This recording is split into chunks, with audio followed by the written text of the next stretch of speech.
السلام علیکم امی جان، آپ کا کیا حال ہے؟ وعلیکم السلام ورحمۃ اللہ۔ پیارے بچوں، الحمدللہ میں ٹھیک ہوں۔ آج آپ ہمیں بچوں کے الفضل میں سے پہلا صفحہ سنا دیں گی ماما؟ جی ہاں بالکل، آپ کو معلوم ہے نا کہ یہ رمضان کا بابرکت مہینہ ہے، تو آج کا شمارہ بھی رمضان کے موضوع پر ہے۔ تو چلیں پڑھتے ہیں۔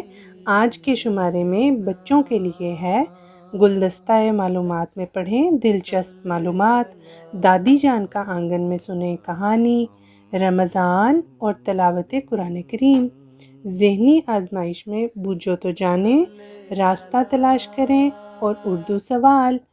اس کے علاوہ نظم، لطائف، یاد کرنے کی باتیں اور بہت کچھ۔ سب سے پہلے اللہ میاں کا خط آتا ہے جو قرآن کریم ہے، اور اعوذ باللہ اور بسم اللہ سے شروع کرتے ہیں۔ جی بالکل، اللہ میاں کا خط۔ تو چلے شروع کرتے ہیں۔ تو اکان آپ ہمیں اس کی تلاوت سنا دیں۔ اعوذ باللہ من الشیطان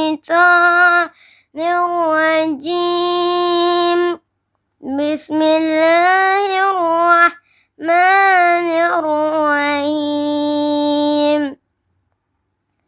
شہر رمضان الذی انزل فیہ القرآن هدى للناس وبينات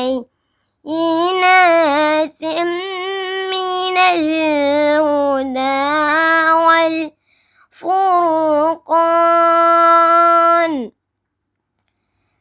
فمن شهد منكم الشهر فليصم۔ جزاکم اللہ۔ اور یہ ہے سورۃ البقرہ آیت نمبر 186، اور اس کا ترجمہ ہے رمضان کا مہینہ جس میں قرآن انسانوں کے لیے ایک عظیم ہدایت کے طور پر اتارا گیا، اور ایسے کھلے نشانات کے طور پر جن میں ہدایت کی تفصیل اور حق و باطل میں فرق کر دینے والے امور ہیں۔ بس جو بھی تم میں سے اس مہینے کو دیکھے تو اس کے روزے رکھے۔ جی تو بچوں، اس میں اللہ تعالیٰ نے بتایا ہے کہ قرآن کریم جو ہے وہ رمضان کے بابرکت مہینے میں ہی نازل ہوا تھا۔ پتہ ہے نا آپ کو بچوں؟ جی۔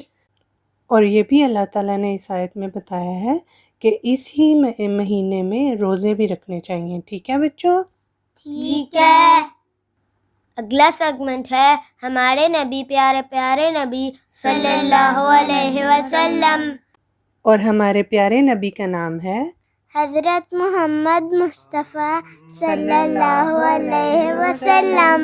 جی بالکل، یعنی اس شمارے کی حدیث ہے۔ تو چلیں دیکھتے ہیں کہ اس میں کیا ہے۔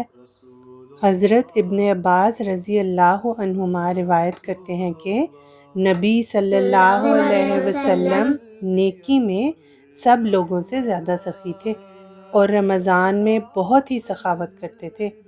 جب حضرت جبرائیل علیہ السلام آپ صلی اللہ علیہ وسلم سے ملتے، اور حضرت جبرائیل علیہ السلام رمضان کی ہر رات آپ صلی اللہ علیہ وسلم سے ملاقات کرتے تھے، یہاں تک کہ رمضان گزر جاتا۔ نبی صلی اللہ علیہ وسلم قرآن کا دور کرتے۔ جب حضرت جبرائیل علیہ السلام آپ صلی اللہ علیہ وسلم سے ملتے تو آپ نیکی میں تیز چلنے والی ہوا سے بھی زیادہ سخی ہوتے۔ تو دیکھیں بچوں، کتنی پیاری حدیث ہے۔ اس میں ہمیں بتایا ہے کہ ایک تو حضور صلی اللہ علیہ وسلم رمضان میں بہت ہی سخاوت کرتے تھے، ٹھیک ہے، غرباء کی بہت مدد کرتے تھے، اور صدقہ و خیرات بہت زیادہ دیتے تھے، اتنا زیادہ کہ تیز چلنے والی ہوا سے بھی زیادہ، ٹھیک ہے۔ اور دوسرا یہ کہ حضور قرآن کریم کا دور کرتے تھے، ایک پورا دور مکمل کرتے تھے، ٹھیک ہے۔ آپ بھی کوشش کر رہے ہیں بچوں؟ جی۔ ٹھیک ہے، شاباش۔ جزاکم اللہ۔ اس کے بعد آتا ہے کلام امام علیہ الصلوۃ والسلام، اور ہمارے امام ہیں حضرت مرزا غلام احمد قادیانی علیہ الصلوۃ والسلام، اور آپ مسیح موعود بھی ہیں اور مہدی موعود بھی ہیں۔ جی بالکل، چلیں پھر ہم پڑھتے ہیں کلام امام علیہ الصلوۃ والسلام۔ یہ ماہ تنویر قلب کے لیے عمدہ مہینہ ہے۔ حضرت مسیح موعود علیہ الصلوۃ والسلام فرماتے ہیں کہ شہر رمضان الذی انزل فیہ القرآن بھی ایک فقرہ ہے جس میں ماہ رمضان کی عظمت معلوم ہوتی ہے۔ صوفیاء نے لکھا ہے کہ یہ ماہ تنویر قلب کے لیے عمدہ مہینہ ہے۔ کثرت سے اس میں مکاشفات ہوتے ہیں۔ صلاۃ تزکیہ نفس کرتی ہے، صلاۃ کہتے ہیں نماز کو، اور صوم یعنی روزہ تجلی قلب کرتا ہے۔ تزکیہ نفس سے مراد یہ ہے کہ نفس امارہ کی شہوات سے بودھ حاصل ہو جاوے۔ نفس امارہ کی شہوات کہتے ہیں کہ جو ہمارے برے خیالات آتے ہیں نا ہمیں، اس سے بودھ حاصل ہو جاوے یعنی دوری ہو جائے، ٹھیک ہے، پھر ہمیں اس میں برے خیالات نہیں آتے۔ اور تجلی قلب سے یہ مراد ہے کہ کشف کا دروازہ اس پر کھلے کہ خدا کو دیکھ لیوے۔ پس انزل فیہ القرآن میں یہی اشارہ ہے، اس میں شک و شبہ کوئی نہیں۔ جی تو بچوں، اس میں حضرت مسیح موعود علیہ الصلوۃ والسلام نے رمضان کی عظمت کے بارے میں بتایا کہ اگر ہم عبادت کریں گے نا زیادہ اللہ تعالیٰ کی، تو اس سے ہمارا دل بھی پاک ہو جائے گا اور ہم برائیوں سے بھی بہت دور رہ سکتے ہیں، ٹھیک ہے، اور اس میں اللہ تعالیٰ کو دیکھ بھی سکتے ہیں، ٹھیک ہے، سمجھ آ گئی ہے نا آپ کو بات؟ جی جزاکم اللہ۔ اس کے بعد سیگمنٹ ہے پیارے حضور ایدہ اللہ کی پیاری باتیں، اور ہمارے پیارے حضور کا نام ہے حضرت مرزا مسرور احمد صاحب ایدہ اللہ تعالیٰ بنصرہ العزیز۔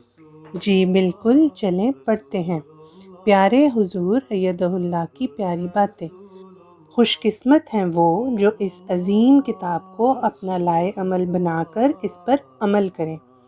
امیر المؤمنین حضرت خلیفۃ المسیح الخامس ایدہ اللہ تعالی بنصرہ العزیز فرماتے ہیں کہ اس آیت یعنی شہر رمضان الذی انزل فیہ القرآن میں اللہ تعالیٰ نے رمضان کے مہینے کی اہمیت اس حوالے سے بیان فرمائی ہے کہ اس مہینے میں قرآن اتارا گیا جو انسانوں کے لیے ایک عظیم ہدایت ہے۔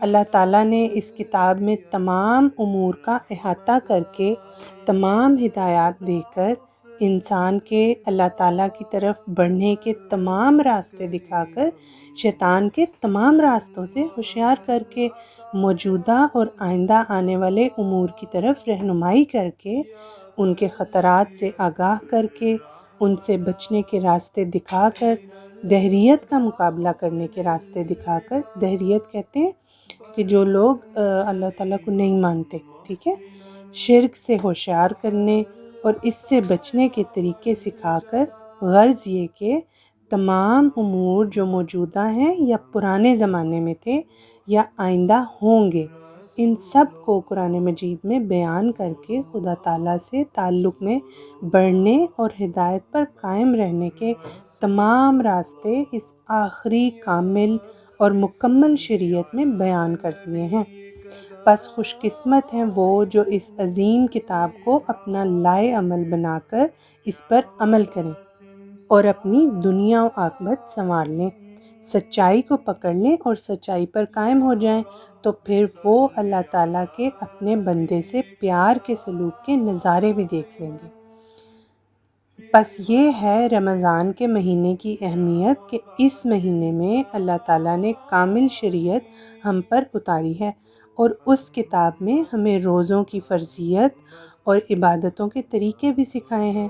رمضان میں روزے رکھنے یا فرض نمازیں باقاعدگی سے ادا کرنے یا کچھ نوافل پڑھ لینے سے رمضان کا حق ادا نہیں ہوتا، بلکہ قرآن کریم کو پڑھنا اور اس کے احکامات تلاش کر کے اس پر عمل کرنا بھی انتہائی ضروری ہے۔ قرآن کریم کی تلاوت کی اہمیت کے بارے میں بتا دوں کہ یہ بھی انتہائی ضروری چیز ہے جسے رمضان میں خاص طور پر ہر ایک کو ضرور کرنا چاہیے اور کم از کم 1 سپارہ روزانہ تلاوت کرنی چاہیے تاکہ رمضان میں قرآن کریم کا ایک دور مکمل ہو جائے۔ جی تو بچوں، کیا سمجھ لگی آپ کو؟ مجھے سمجھ لگی کہ ہمیں قرآن کریم کے حکموں کے مطابق زندگی گزارنی چاہیے۔ اور حضور نے یہ بھی فرمایا کہ ہمیں رمضان کے مہینے میں ایک دور ضرور ختم کرنا چاہیے۔ جی شاباش، جزاکم اللہ۔ اس کے بعد بچوں کی نظم آتی ہے نا ماما؟ جی بالکل، آج حضرت مسلم موعود رضی اللہ تعالیٰ عنہ کا منظوم کلام آیا ہے، تو چلیں پڑھتے ہیں۔ رغبت دل سے ہو پابند نماز و روزہ، نون حالان جماعت مجھے کچھ کہنا ہے، پر ہے یہ شرط کہ ضائع میرا پیغام نہ ہو۔ چاہتا ہوں کہ کروں چند نصائح تم کو، تاکہ پھر بعد میں مجھ پر کوئی الزام نہ ہو۔ رغبت دل سے ہو پابند نماز و روزہ، نظر انداز کوئی حصہ احکام نہ ہو۔ پاس ہو مال تو دو اس سے زکوٰۃ و صدقہ، فکر مسکین رہے تم کو غم ایام نہ ہو۔